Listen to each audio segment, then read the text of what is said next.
Qué lindo.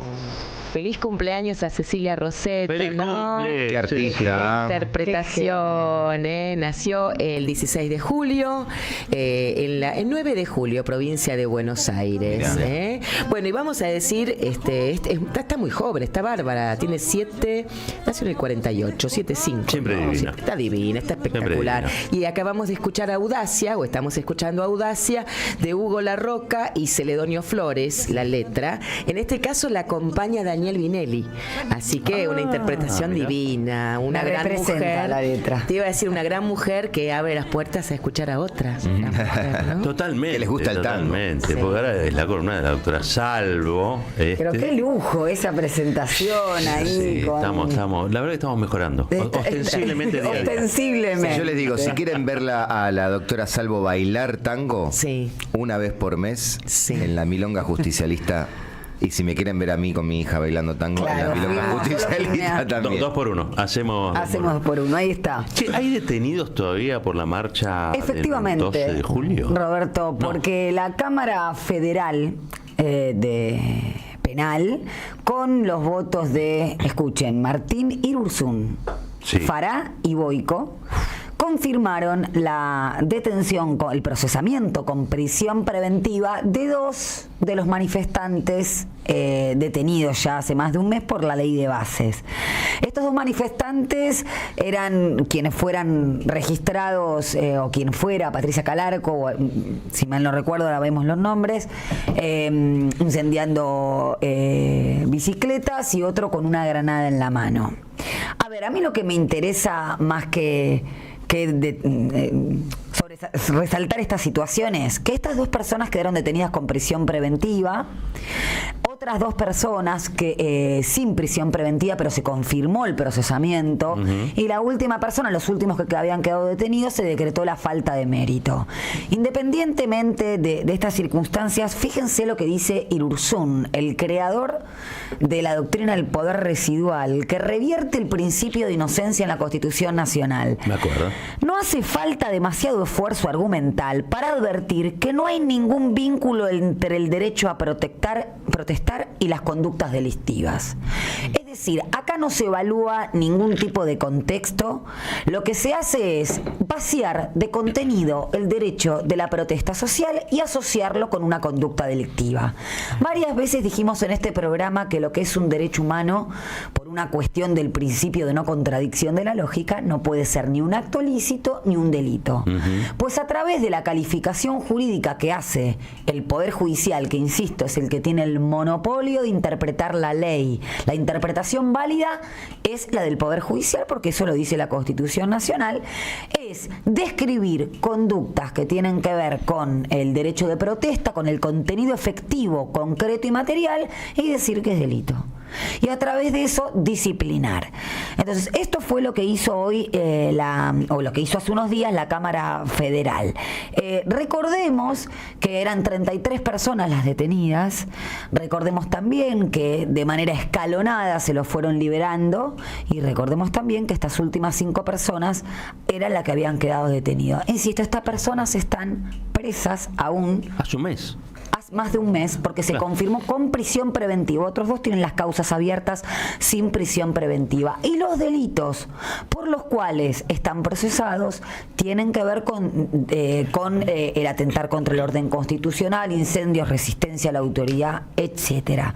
Insisto, y quiero dejar esto aclarado, más allá, independientemente de ese hecho concreto que puede entrañar en esos 2 casos específicos, también está el voto de Boico, que vamos a decirlo, no es un juez que se lo pueda emparentar con la persecución judicial, el disciplinamiento y el derecho creativo, porque lo que hizo Irurzun con la teoría del poder social es un derecho creativo. Martín Doctrina Irurzun. Claro. Digo derecho creativo apelando al eufemismo de Evo Nadío, que derecho creativo era todo lo que atentaba contra las garantías constitucionales. Independientemente de eso, digo, ¿cómo está sirviendo este Poder Judicial como ariete disciplinador? ¿No? El disciplinamiento es escalonado. El disciplinamiento a través de las fuerzas de seguridad y la instauración de un protocolo como el de Bullrich, contrario a los derechos humanos, eso en primer lugar. El disciplinamiento de decir, bueno, mira, si vos protestás o siquiera vas y te acercás a los lugares como una cacería, podés quedar detenido este tiempo y tenés un poder judicial que no te va a proteger. Entonces, veamos cómo en este caso el sistema judicial sigue utilizándose como forma de disciplinamiento. Insisto, no lo quiero poner en estos casos concretos, pero sí advertir que esto es una matriz conceptual que va a tener este Poder Judicial de acá en adelante cuando el estallido social vaya siendo cada vez más presente. O sea, vendría a ser algo así como la doctrina jurídica de la nueva seguridad nacional. Exactamente, porque ya levantó Stornelli la categorización de Javier Milei. La oficina del presidente los llamó terroristas. Directamente. Ese mismo día los llamó terroristas. Claro. Antes eran subversivos, ahora el dispositivo lingüístico es el otro. Sos terrorista, pero sos un enemigo interno que requiere el exterminio, el aniquilamiento, y esto está también presente en el discurso público de las terminales políticas como, no sé, el más moderado, Larreta, recordarán. Sí. Yo construyo con todo menos con el peronismo. O sea que había un personaje que se llamaba Jaime, creo que era Jaime Perrió, que después algunos conocieron como uno de los organizadores del Grupo Perrió, que eran unos changos que se juntaban, unos abogados de la nómina, que se reunían en sus casas para idear una doctrina. En aquel tiempo fue la del Camarón. Estoy hablando de acá del 70. El Camarón era la Cámara Penal. Sí, ahí en Viamonte y Libertad. Que perseguía a los luchadores populares. Sí. Recordemos que era una dictadura, ¿no? Entonces la gente protestaba porque no le gusta vivir en dictadura a la mayoría de la gente, algunos que sí, pero la mayoría protestaban.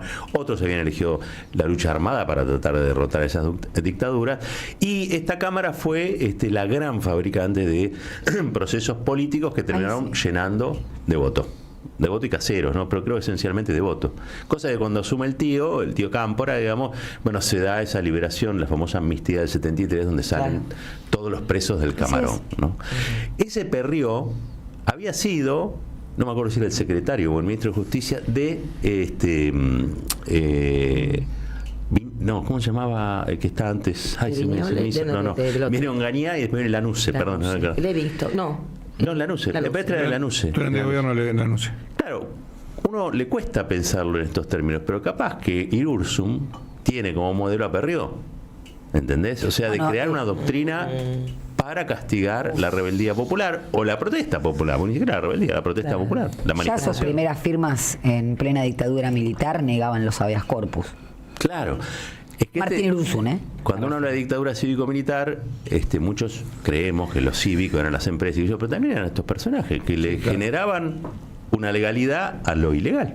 Yo siempre digo que la pantalla de legalidad, por eso es interesante ver cuál era la narrativa o el discurso público en esos momentos. Es algo que a mí me obsesiona desde muy chica. Siempre recuerdo, mi mamá es abogada y cursó ahí en plena dictadura. Yo le decía, pero ¿cuál era el argumento de cobertura de chica? Claro. ¿Qué decían? Porque ese es el discurso más peligroso. Bueno, ¿qué decía un profesor de Derecho Constitucional? O sea, eso me interesaba. No, bueno, y después cruzándomelo a Pablo Yonto, me dijo, mira, yo te voy a explicar qué decían. Decían esto, o el Gallegueira, decían tal cosa. Claro. Entonces ahí decís, empezar a detectar la presencia de esos discursos peligrosos como el curro de los derechos humanos. Sí. En el 2015, porque a ver, nadie viene inmediatamente. En el 2017, el 3 de mayo, hubo un consenso generalizado de la sociedad para salir a decirle basta a la Corte con el fallo del 2x1 de Muiña, ¿no? Con delitos de lesa humanidad. Sí, llenamos la plaza. Claro, algo similar a lo que sucedió con la ley con la marcha por la gratuidad universitaria, es decir, consensos de la sociedad de que eso no se toca. Yo no sé si hoy pasaría lo mismo. Lo que pasa es que a mí me da la impresión, vos sabés que yo siempre lo que veo ahí es porque sucedió obviamente con el intento de asesinato de Cristina Kirchner, que hoy ya lo mencionamos, y es que nosotros a veces hablamos de ciertos consensos de la sociedad como si estuvieran solidificados, como si fueran un lugar de llegada y no un lugar de disputa permanente. Y a mí me parece que son un lugar de disputa siempre, pero absolutamente siempre. O sea que para llegar, y siempre hay una cuestión de grados. para llegar a decir el curro de los derechos humanos o para... en el medio pasaron un montón de cosas también. Claro. Entonces todo el tiempo te estás en realidad, porque estos personajes que nombrás están todo el tiempo operando y está funcionando todo el tiempo. Es que Cristina Pero, Marcos, dice algo con respecto al tema del adoctrinamiento. Si hubiéramos adoctrinado, capaz que estas cosas no pasaban. Claro, el tema de la educación, ¿no? Claro. Sí, claro. Pero digo, la misma cultura, la cultura especulativa de la sociedad del dólar, ¿cuándo se empezó a parar la gente a mirar las pizarras? ¿En qué año? 76. Claro, Con Martínez II, Sí, 78. hay Pero era 78. esa forma de performar La o identidad configurar a la financiera. sociedad e incluso ser esa cultura del individualismo. Para mí, también es algo que vengo pensando y estudiando, viendo distintas posturas, es consecuencia de la dictadura. O sea, el advenimiento de la democracia y, perdón, voy a decir algo polémico, incluso el mismo Alfonsín.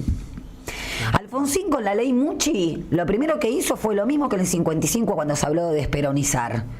Desperonizar los sindicatos. Entonces, no estoy desconociendo su trabajo, su labor, pero a mí esas cosas en nombre de la democracia y de cierta apelar a lo equidistante, a lo medio, y a mí me resuenan. La doctora Salvo, aquí con nosotros, gran columna. Nos vamos a una breve tanda. Cuando retornamos, el editorial. Pensamos, escuchamos, debatimos y construimos. ¿Dónde? En AM530. Activa las notificaciones, dale like y suscríbete a nuestro canal. Somos Radio AM530. Construimos comunidad. Buscamos la verdad siempre.